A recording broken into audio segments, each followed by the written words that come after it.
Okay, so we're on YouTube.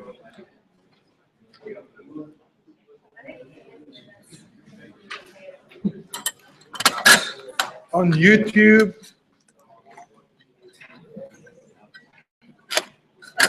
It's still a little early, but that's fine.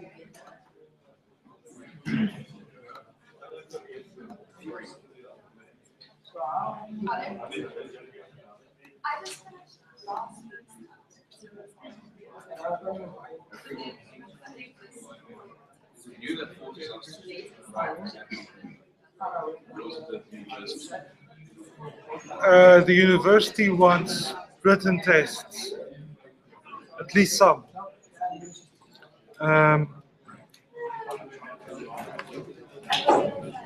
Okay, so we're on YouTube. What did I want to do? Oh.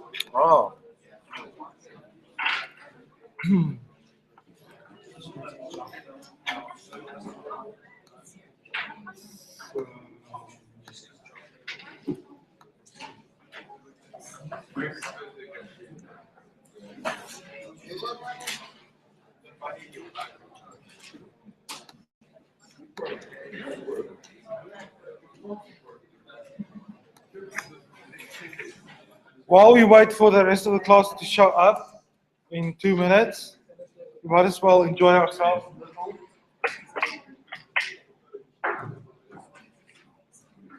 I haven't shown you this, have I? No. Just a normal day of parking. As we all do.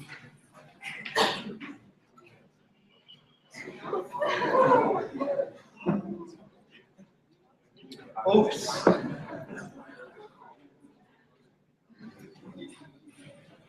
This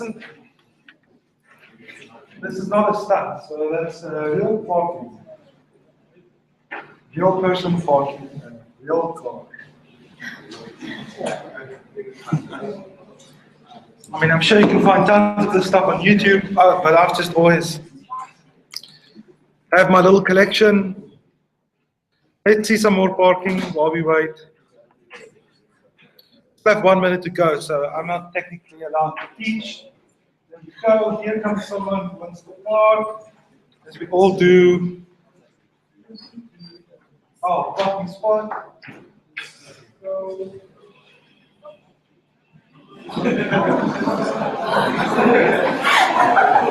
That's it.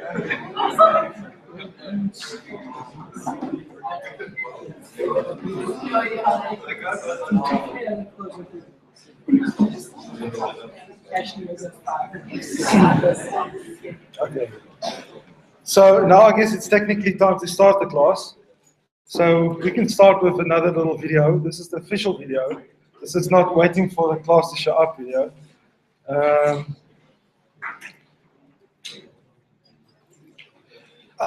In this video, there will be some speaking in a foreign language. If you know Afrikaans, you'll be able to follow, but you have to listen carefully. If you don't know Afrikaans, I'll just give a quick translation.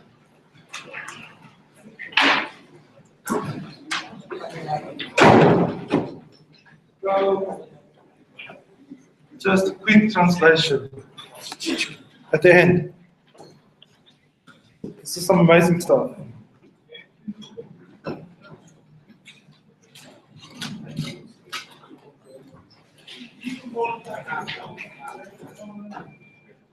Okay.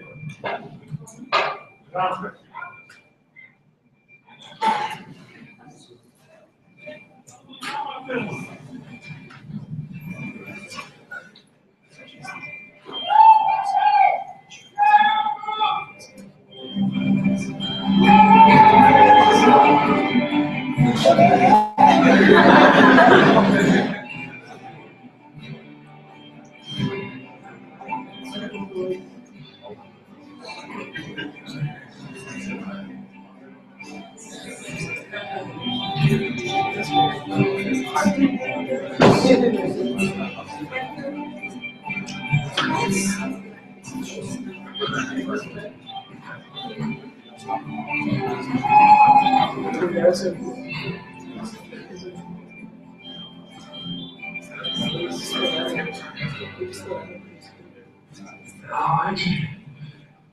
begin één moment zie je de handel in de watermijn, en een ander moment heb je de tekst vrij voor van en ik is het enige voor te hebben en fucking maken. Echt het lekkerste moment dat ik ooit in mijn hele leven. Okay, why aren't we all flying to class without human-powered wings? Unfortunately, this was a hoax. Okay, so this did not happen. Just in case. Just. But it's a good hoax. I liked it. Okay. Listen, we have a few pieces of admin to take care of. Let's see. Firstly.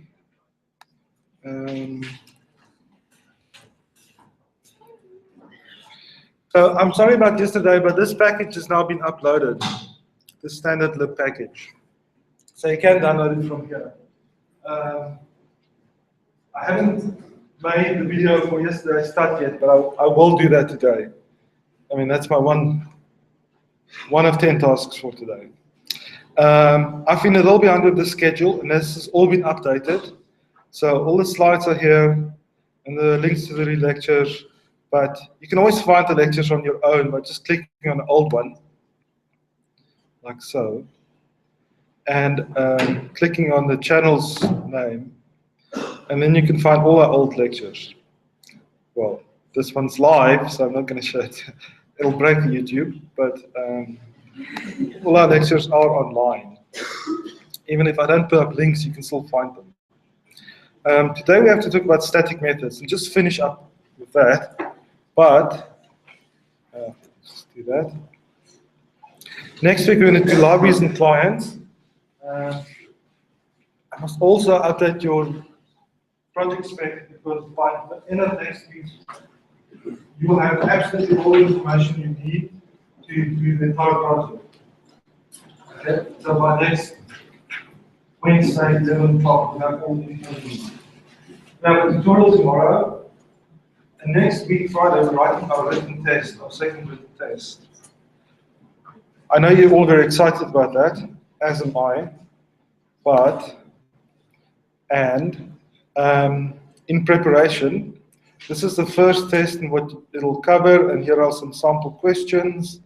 And at the end, I put up, if I can find the end, okay, past it. I put up the last written test and the memo.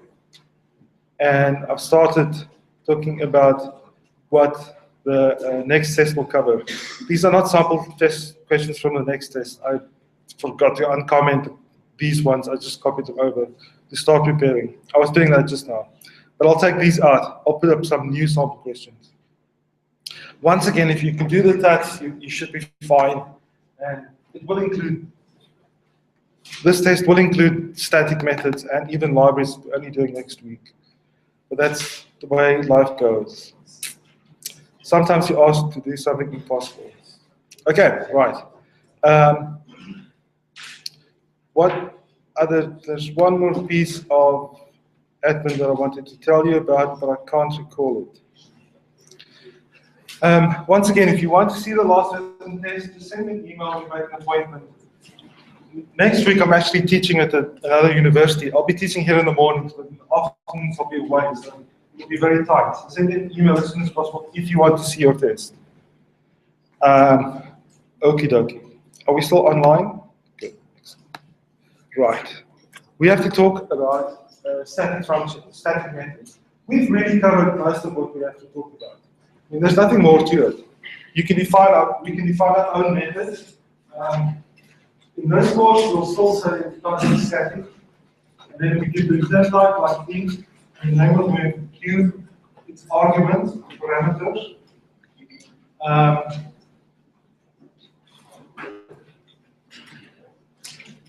There's two words for these values that we specify here. Sometimes they're called arguments of the function. Sometimes they're called parameters. So you know both of those terms. And then we put the code that executes whenever we invoke this function. So down here we are invoking cube, and we pass the value I. And up here, it receives the value, puts it in a new variable called I, and then the function starts executing with that value in I. Otherwise, it executes just like main. And whenever, as soon as it reaches the return statement, it will send back whatever value we are returning. In this case, J, it will come back to it. So the question was, what does this code do? And well, it's not really a challenge because they give us an answer. This is exactly what the code does. There's this for loop, it repeats n times, and for each iteration, it prints I in a space. So I in a space, that's good. And it invokes cube to calculate the value cube of I. And cube of I goes with only variable j, and it stores that value of I in j, and then it returns the value of j. So for 2, it will return 2 times 2 values. 8 in j, return 8, that's okay, I'll place for a bin. I'll just hide it. So hide it here. Just give me a second.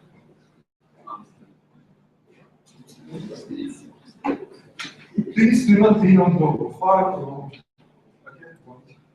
okay. That's why I printed 2.8, because 8 is the value returned by the cube function. So now I need a volunteer. You, sir, what's your name? I have not done a lot of teaching courses. I've been exposed to a lot of teaching science. And one thing you must never do is to pick on someone in class. You must never pick a volunteer. You must always allow a class to volunteer themselves. So who in the 4th row wants to volunteer? I'm not picking someone, I'm picking left to the location. Volunteer? It's nothing, you won't have to even move. You just have to partake in the challenge. You can say where you are. Okay, excellent. Right. So you happy with this? Okay, excellent. What's your name again? Adam. Adam. Oh yes, Adam. Wow. Adam, what happens when you compile and run the following code? Don't be shy, we're all stupid. I make stupid mistakes all the time. I mean, you see how I fuck up that sort of So, you cannot say anything embarrassing. This kind of stuff I do. Will it compile? Question right? No. Why do you say that? Because you have a main method. I do. With the also like another sub method. I don't know if I've never done that. But you think that if the compiler has, that's all time. So when I always do the main method, it's always like a different class to Well, we'll just define another. I don't know. I mean, I'm not disappointed, Adam. I'm really proud of you for your bravery, especially seeing your special needs. No, I mean, this is what I've been talking about. I hope as well. I was talking on Wednesday. We can define our own new methods, and we've just defined one called cube. That's not going to be an issue. Trust me, that's not an issue, but there is an issue. Shouldn't be doing this. Who says thanks, guys?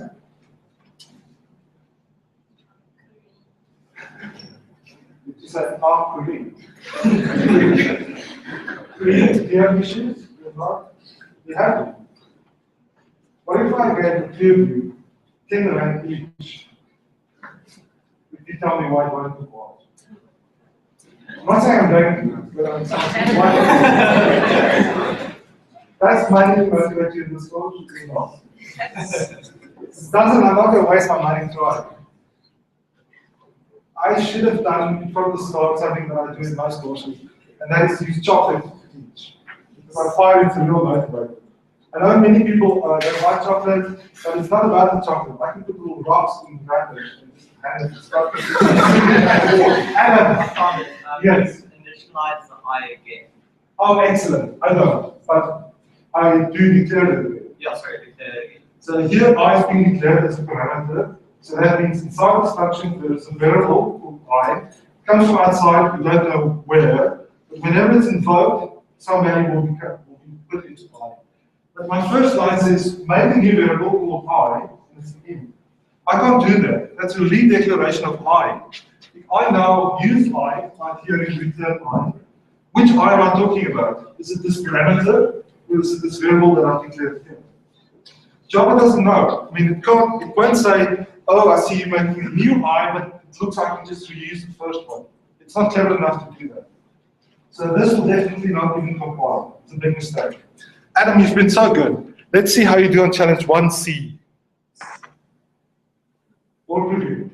You work as a pair now. Are you dating? Sitting.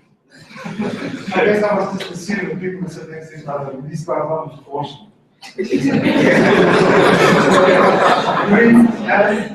Any new ideas?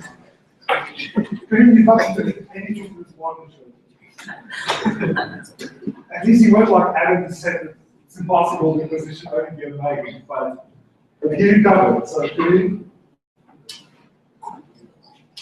any ideas? Are you happy? I want to guide you into the answers. And I can do this. Let's pretend we are on the computer and we are executing this code. So we're in the for loop. We want to print the next line greetings. We call cube I. Let's just say I is 2. Just for convenience. I call cube of 2. So I come here. 2 is stored in I. So I is equal to 2. I do the statement. I want to store this value in R. Can I do that to him? Yes or no? Adam, no. Yes or no? Can I do that or not? Is it legal to do an assignment? You've done assignments before, I know you have. Are you taking this course? History students who just auditing on you. Are you doing? So you've done assignments, yes? Okay. Is it legal to do assignments? Okay. So the issue is, can I do an assignment to a parameter? And I'll tell you that you can. I is just like any other variable, except it comes from outside. So I'm assigning this value to I. I can do that, can't I? Yeah, I can. 2 times 2 times is 8. Put 8 in I. So I is now going to be 8. What happens next to it?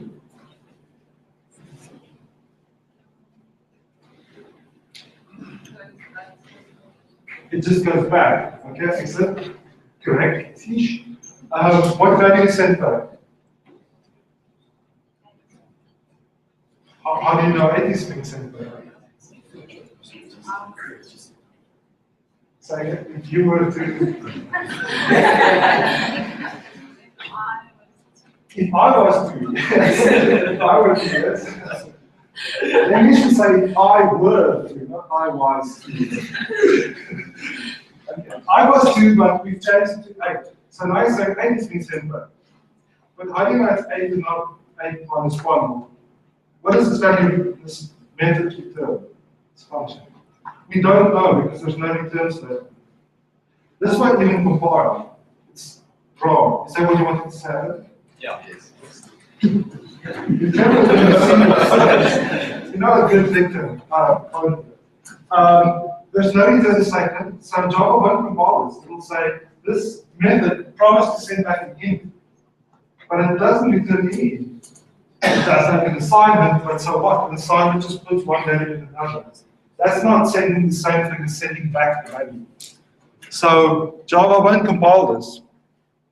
Okay, right. I think Adam and Corinne have had enough, especially Corinne. She's going to have a full breakdown. Well, just one more thing, Corinne. Are you happy now? Okay, because I'm returning R. So 8 will be sent back and put in, well, printed on the screen. Okay, I'm also happy.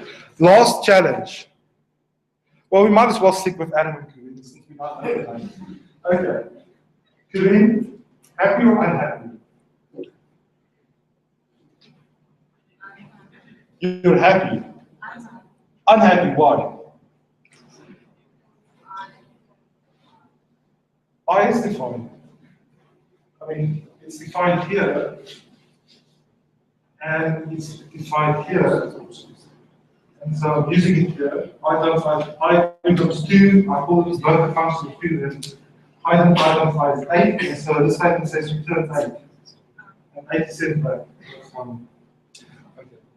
So thank you very much. It's been very good. Good, a nice hand for our volunteer. Oh, that's beautiful. For my next trick, I'm going back one and going back to Adam. Adam, I have a little issue.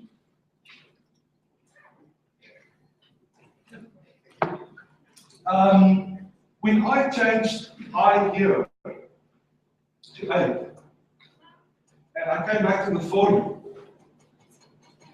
was this I changed or not? It won't be changed because I is only in that method. Okay. So when I'm talking about I'm only talking about this I. That's the only I that this method or function can see. And down here, it's a separate I, it's in a different function, it's invisible to Q. Q can't see the I down here. And this guy, man, can't see the I in Q. So I can't change this I inside Q. Now I'm going to show you something that I'm not supposed to show you, but I think it'll make your life much, much easier. And that is that sometimes we do want Q to be able to change this I. And that is physically possible, it will never happen. But we do want that kind of functionality because if I'm running a big project game and I have a lot of info that I have to manipulate, the grid, the player score, the player's name, how many levels have been played, the current time, all that stuff. If I have a lot of info and I'm using static methods, I don't want to send all of that info over every single time. So if Cube had to do something for my project and it had to access all the different data structures in the project, let's say Cube is called save, it's going to save the game. I don't want to pass all that info to save every single time. My code is going to look ugly. Save will have to have a long list of parameters that it receives and saves. And main will have to pass along all that info and have to pass to save. It would be so much better if save could somehow see the info inside main without me having to pass it over to save. So we are going to change Cube to do exactly that. Almost, yeah. Yeah, we will. Okay, so I'm going to copy this code to here. I know I showed you Eclipse yesterday and I wanted to use it, but just for today, I'm still going to stick to the command line. From next week, I'll be using Eclipse. If you've now learned about it, it's useful. Okay, so here is the code for Cube. Actually, it's called Cubes 4, but I'll just rename it. And somehow ugly, unindent. Indent once, so all inside the class Cube, and then once more. Always put braces. And Cube actually said I becomes I times I times I. Yes, so that's what Cube said. Okay. So how am I going to share the information between Cube and main without having to pass it as a parameter?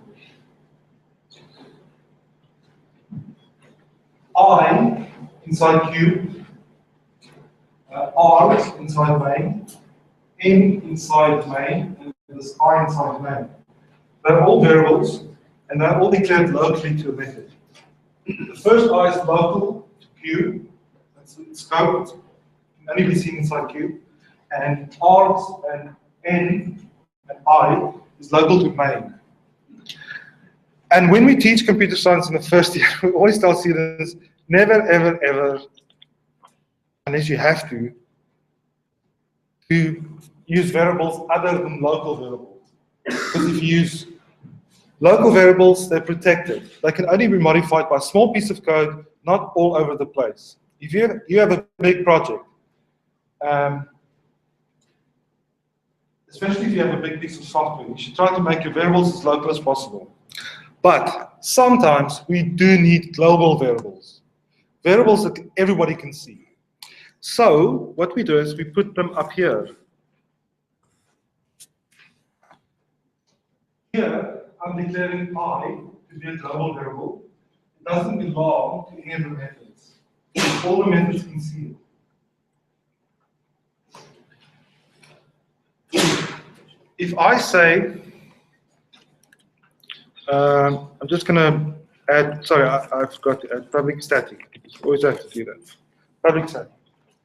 So, I is a global variable that everyone can see, but when cube is defined, it redefines I. And usually Java would say, oh, that's an issue, but if it's an argument, well, Java allows functions to redeclare global variables. It allows methods to redeclare global variables. So this will actually all be fine, except that cube will talk about its own I, and main will talk about its own I. They can see, but they're not using the global variable I. If I change cube in main, if I change cube to not define its own I, and I change main to not define its own I either, now I also have to change. And just for a second, I'm just going to do that. I'll put back the code in a second. Now, I invoke cube with no arguments, and cube does some kind of calculation on the global I, and it sends back that value, and that's the value I get. And main is modifying the global I. It's not using its own local I anymore. So I is now a global variable that's shared between all the methods I write. I can write new methods.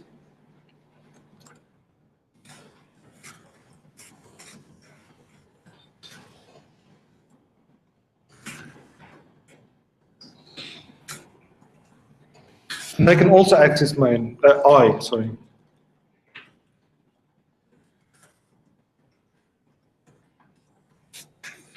Okay, so everybody's happy with this. Green, are you happy? No. Yes. Wow, that's painful. Okay, so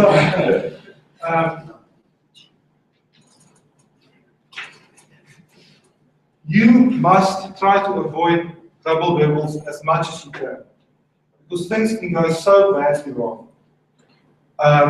Let's compile and run this program and see what happens. Oh no, not like that, like that. Java C cube. Oh, it's using standard out, but I'm too lazy to.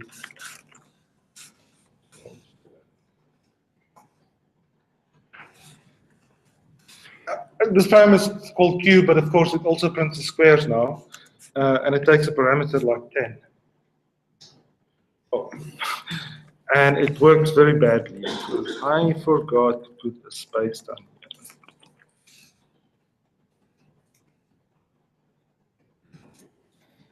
Okay, fine. So we believe it's working correctly because we know that square root of 3 is 9 and cube root of 3 is 27. Okay, fine. So that's doing fine. If you use global variables, you must be so careful, because if everybody can access a variable, everybody can change that variable. What would happen if, instead of just returning a value, square and cube actually modified the variable before returning it? Before it wasn't an issue. We know that because Green told us that everything is working fine. But now we are changing the global I. So cube is changing the I, and so the square is changing the I, and cube is changing the I as well. And this for loop, which relies on the fact that I starts at 1 and goes up to n, and each time this loop executes, it's incremented by 1, will suddenly find itself in trouble because it is incremented by 1 by the for loop, but it's also squared by square and cubed by cube. Both cube and square change the value of I, and put a new value into I. So what will this new program print? Not what we expect. Recompile it and run it again. Oh, it's entirely broken because the first line is correct, 1, and its square is 1, and its cube is 1. And in the second line, it turns 2. The square of 2 is 4, 2 times 2 is 4, but 2 times 2 times 2 is 8. And it printed 64. And then the whole program stopped. Okay, 2 mystery. First mystery, to read this is next to you. Not add at the other side.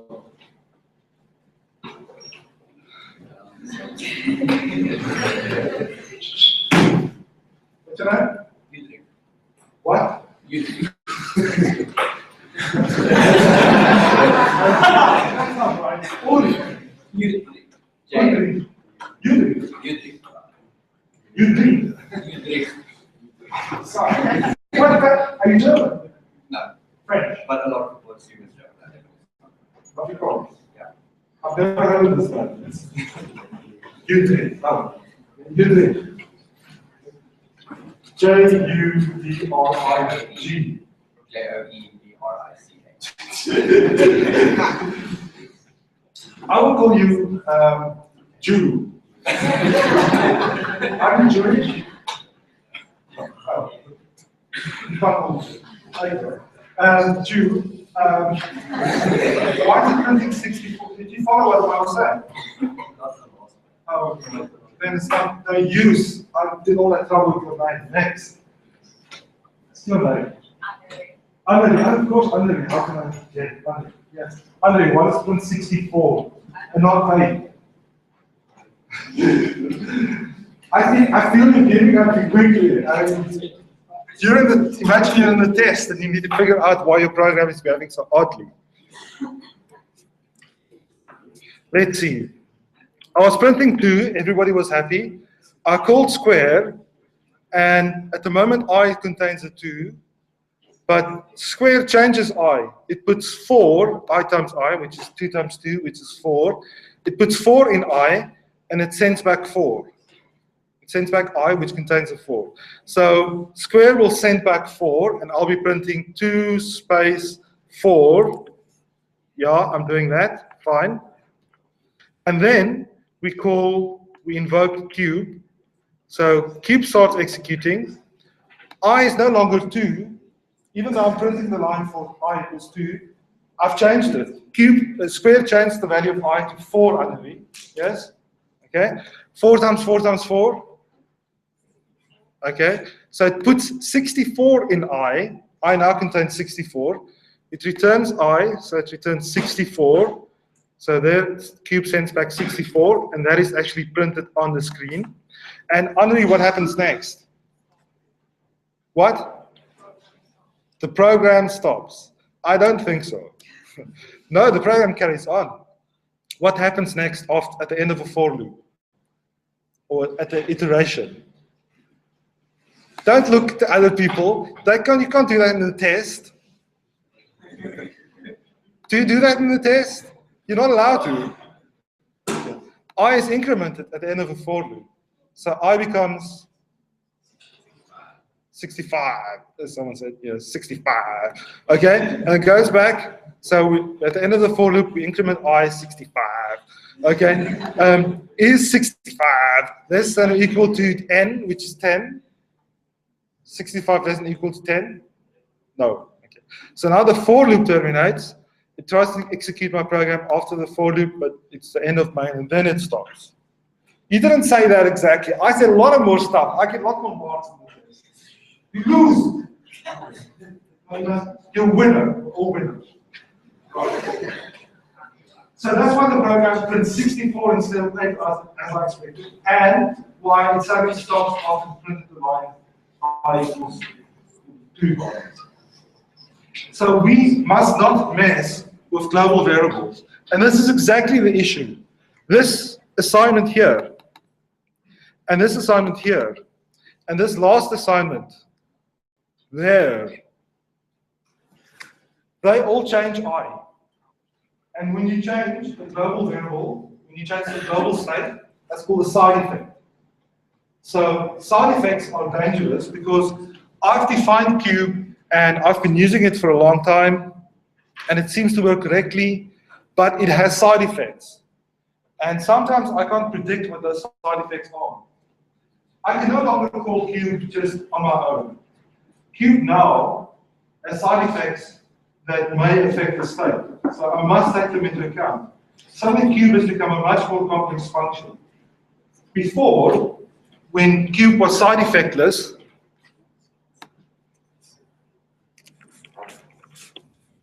no side effect in cube, I could still rely on the fact that cube always returns the cube of I. I could rely on the fact that cube just returns the cube of I and does nothing else. But I can't do that anymore. Because cube now has a side effect. It had a side effect. Square has a side effect.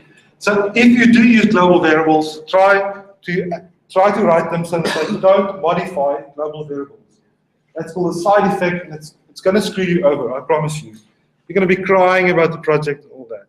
I'll be laughing in my office, drinking my champagne in my office. Right. Jew is useless. Annery was panicky. Who's next? Zua. Oh. No one with a normal name in this whole class. Adam, you're the only normal person here. That's not right. Just because names aren't in the Bible doesn't mean they're weird. Are they? Okie dokie. Zuan, what is this function going to print? As the code stands, I've removed the side effect from cube, but I still have the side effect in square. 10. What? It'll print the 2 line. What will it print? Yes. 4. 64. Excellent, we all know that. What will happen next? Ooh, burn. 20? Oh, no, it's not going to end. It's going to print one more line.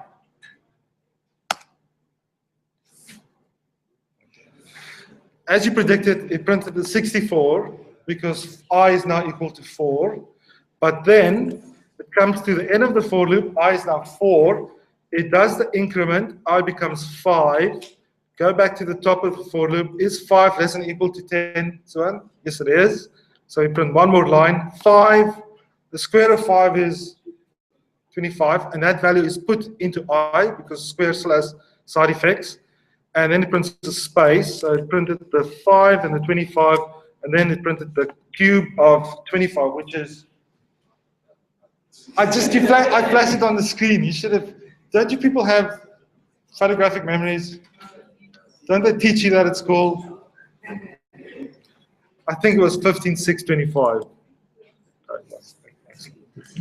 Yeah, you're just watching YouTube. Okay, excellent. Listen, I want to stop because I'm tired, but there is still a lot of more slides. If I don't cover slides in class, I just expect you to cover it on your own. Because I think you're supposed to devote 10 hours a week to this course, and I teach for 3 hours, with time for 3 hours. So I'm guessing you still have 4 hours of spare time with you own.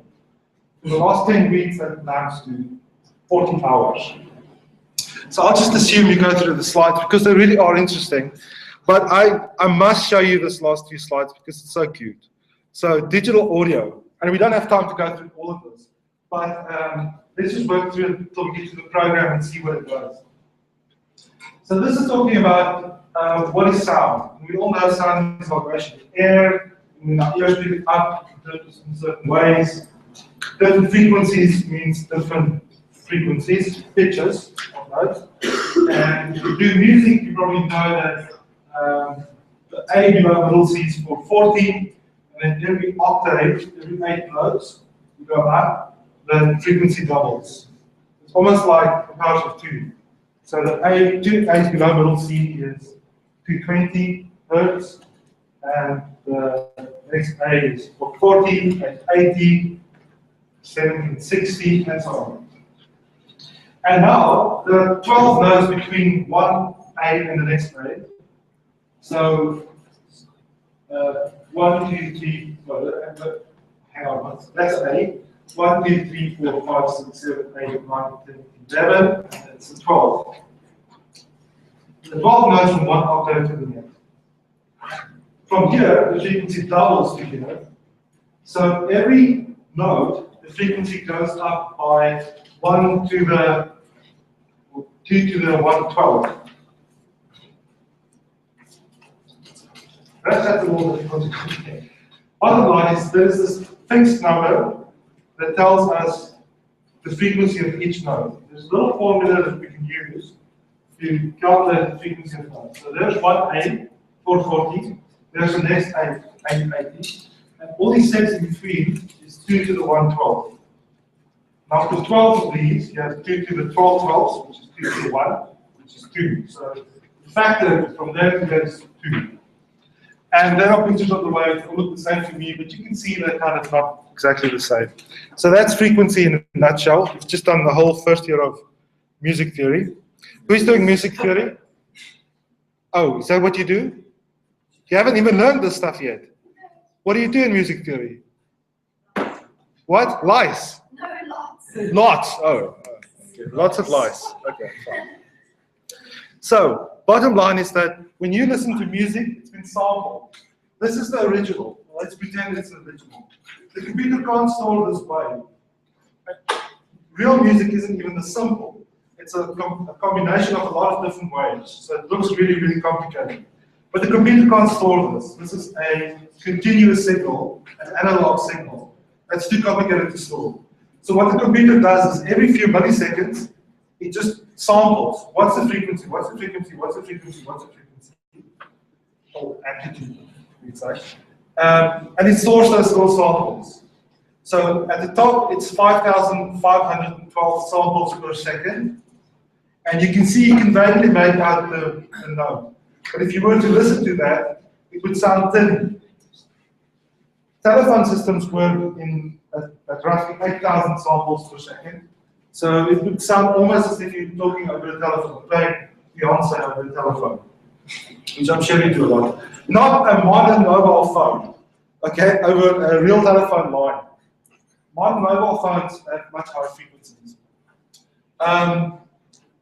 This is 11,000 samples per second. So 11,000 times a second, it checks the frequency and stores that to represent the sound wave.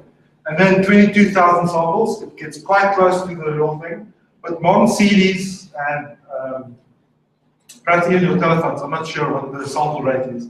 But it samples at 44,000 samples per second, and it gets the wave down pretty well.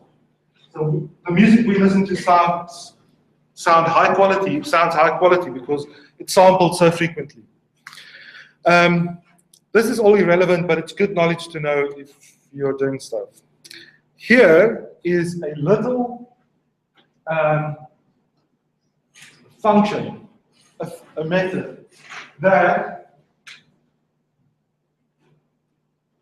is going to create a tone for us. So we say what hertz we want, what frequency we want, and we say how many seconds. And it's going to fill in the samples for us. It's going to fill in the samples for us. And it's going to work at a fixed rate, a sample rate of 44,000. So it's going to make and it promises to send back an array of doubles, a big array of doubles, which will be all the samples. In essence, this method is going to send back something like this. It's going to send back all these different values between -1 and +1. It's going to send back all these values. Sorry. So let's just see what it does. It says, make a variable called sample rate. It's equal to 44,000. And it's written in capital letters to signify that it's a constant. There are ways to tell Java that this value, this variable that I'm declaring is a constant, and it's never going to change. But we don't need that. We'll just use this convention that all caps words means this is a constant variable. Then it says, so if I take so many samples per second, and Yaku wants seconds so long of this tone, then n is the number of total samples. So if I wanted 2 seconds, that would be 88,000. So it computes how many different values in my double array there have to be. And then it creates a double array called A, an array of doubles, just a one-dimensional array. It will store my samples. And there'll be, well, here it says n plus 1 values. And then it has a simple for loop that walks up from 0 up to n. And it just calculates the mathematical formula for this function. Just put a signed function in a double array. And at the end of my function, it sends back A, which is an array of doubles, and that's what the function or method promises to send back. So I can now write a main program that calls this. It calls this function. I can give it a frequency and a number of seconds, and it will send back that sample array for me. And we can use this. We can use this class, standard audio, that's part of the Centric and Wayne class library, to play these samples for us. So here, there's a method called play. I give it an array of samples, and it simply plays that array. So I can say A is a double array, and it's the tone 440, so that's an A, played for 1.5 seconds. And then I can call standard audio.play A. This is fantastic news because it means we can now write our own little music program. Not only play a single note, but imagine if these frequencies and durations were stored in a file. So I can make a file like this, which says play, well, let's say the 7 signifies frequency. Play frequency 7 for 0.125 seconds. Then you play frequency 6 for 0.125 seconds. Then you play frequency 7 for 0.125 seconds. So it's playing all these notes for this long. Now, why does it put up notes instead of frequencies? Well, it's really a lot of bother to memorize the frequencies for all the different notes. If you're a music student like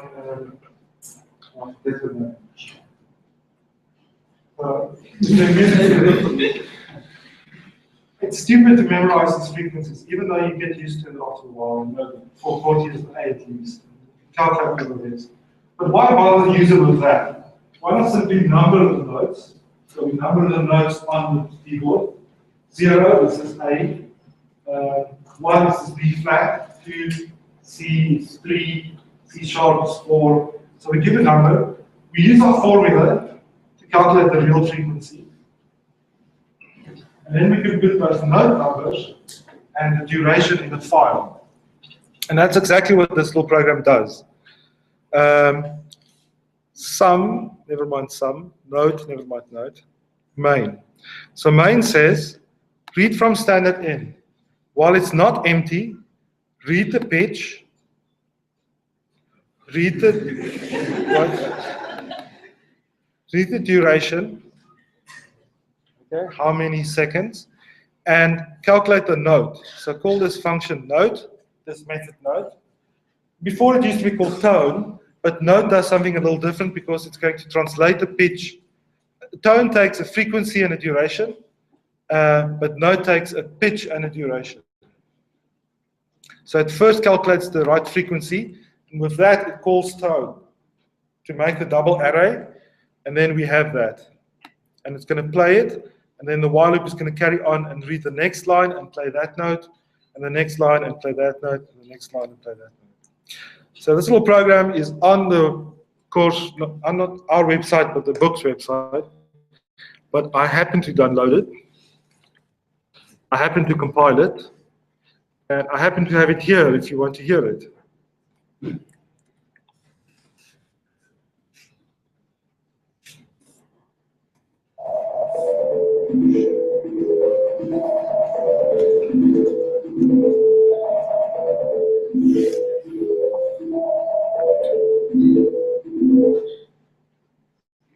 Okay. Not the most stunning performance we've heard of this tune. Hey, it's music, and you can use this to add audio to your project. In fact, you can do more sophisticated stuff with this audio library. Let's just see if it lists that. So you can actually play any WAV file.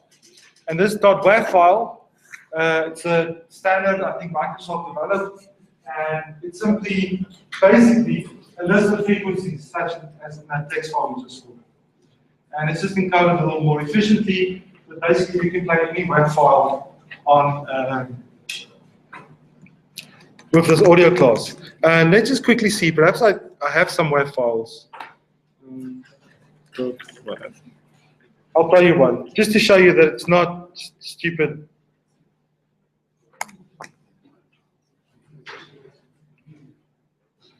I feel this has not worked as well as I'd hoped. Okay.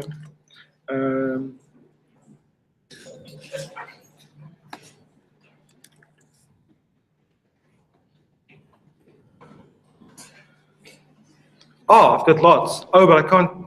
Oh, so this is for the second semester where they wrote a voice recognition program to recognize different digits being spoken. So there's lots of WAV files there. And I mean, I could play them, but they just say for something like that. But you can play good stuff in WAV files. Can I actually play this? Let's play it. Hang on. No, it's not going to play.